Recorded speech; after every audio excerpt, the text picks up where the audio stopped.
The cafe was unusually crowded that Tuesday morning, with the hum of coffee machines and the murmur of customers blending into a familiar rhythm. Emma Parker moved quickly behind the counter, her hands working with practiced precision.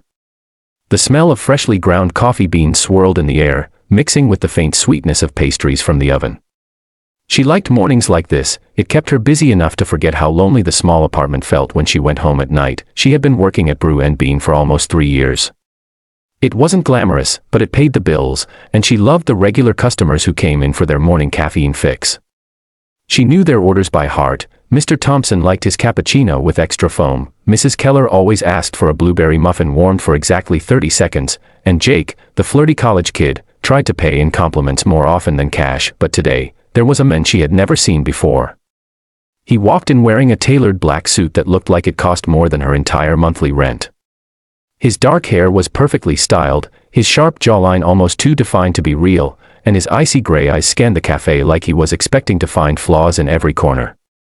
He looked out of place among the chatter of students and office workers. Emma's first impression was simple. This man was trouble. He stepped up to the counter, not waiting for her to greet him, and said in a clipped, cold tone, "Black coffee. Extra hot. And don't make it weak." She offered her usual friendly smile. "Sure, sir. Anything else?" "Yes."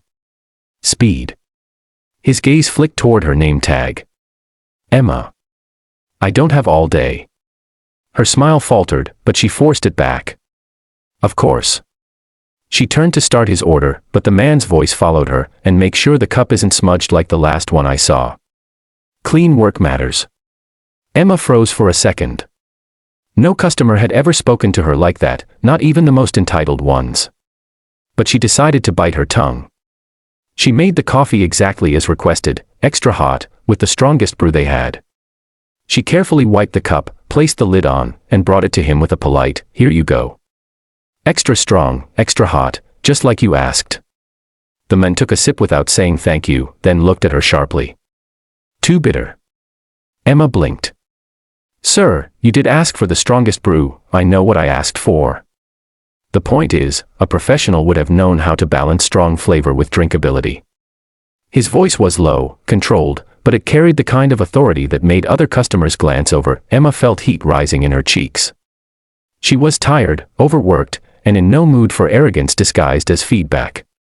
She leaned slightly over the counter and said in a calm but firm voice, "Sir, I made exactly what you asked for. If you wanted something different, you could have said so politely. Criticism is fine, but there's no reason to be rude to the person making your coffee." A flicker of something, amusement, passed through his eyes. "You think I'm being rude?" "I know you are," she replied without hesitation. The cafe had gone strangely quiet. Even Jake from the corner stopped pretending to study and was watching the scene unfold. The man set his cup down, then leaned forward slightly. "Interesting." And with that, he turned and walked out, leaving the coffee on the counter. Emma let out a breath she hadn't realized she was holding. A few customers clapped quietly, and Mrs. Keller whispered, "Good for you, dear." Emma laughed it off, but her hands trembled as she returned to work. She had a feeling she hadn't seen the last of him. She was right. The very next morning, he came back. Same suit, well, a different one but just as expensive, and the same piercing gray eyes. "Black coffee," he said again, but this time his tone was less sharp. Emma raised an eyebrow. "Extra strong, extra hot." He smirked slightly. "You remember." She made his coffee without comment and handed it to him. He took a sip, and this time, he said nothing. Just nodded once, set a $20 bill on the counter, and left. For the next week. He came every morning. Sometimes he ordered black coffee, sometimes a latte, and once he surprised her by ordering tea. But every day, he found something to comment on: too much foam, not enough sweetness, temperature slightly off. Emma began to suspect he was deliberately testing her patience. Finally, on Friday, he lingered at the counter after paying. "So, Emma," he said, his tone casual, "do you always talk back to your customers, or was I special?" She met his gaze evenly. "Only when they deserve it." He chuckled, a deep, warm sound that caught her off guard. "Good answer." The next part shocked her even more. He reached into his pocket and pulled out a sleek black business card. "I think you'd be good at managing people. How would you feel about working for me?" She frowned, taking the card. And you are? Alexander Reed, CEO of Reed Enterprises. Emma stared at him. You're kidding. Not at all. That rude customer act on my first day here. I was testing your composure. I like to know how people handle pressure before I hire them.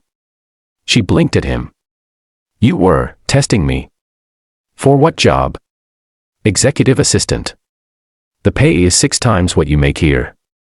The card in her hand felt heavier now. She'd heard of Reed Enterprises. It was one of the biggest investment firms in the city. This man wasn't just wealthy, he was influential. I don't know, she said slowly. I like working here. Sure, he replied, but here, your skills are wasted. You're sharp, you don't back down, and you think fast. I need someone like that. She laughed lightly, still unsure if he was serious. And you think trying to irritate me was the best way to figure that out? It worked, didn't it? His smirk was infuriating. For the rest of the day, Emma couldn't stop thinking about the offer. By closing time, she'd memorized his number from the card.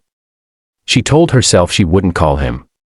She told herself she didn't want to work for someone who played mind games, but curiosity, and maybe a little attraction, got the better of her. On Monday morning, instead of putting on her cafe apron, Emma put on her best dress and walked into the towering glass building of Reed Enterprises.